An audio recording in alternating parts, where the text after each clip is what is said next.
In front of me is Realme Narzo N53, and today I would like to show you how you can disable Google passwords autofill.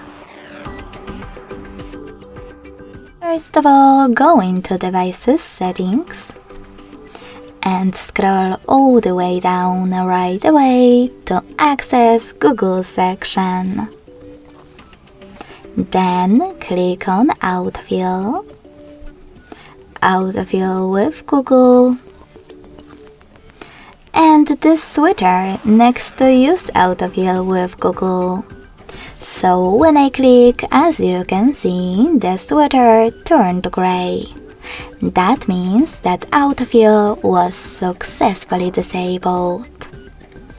Thanks so much for watching. If you enjoyed this video, don't forget to leave a like, comment, and subscribe. Bye!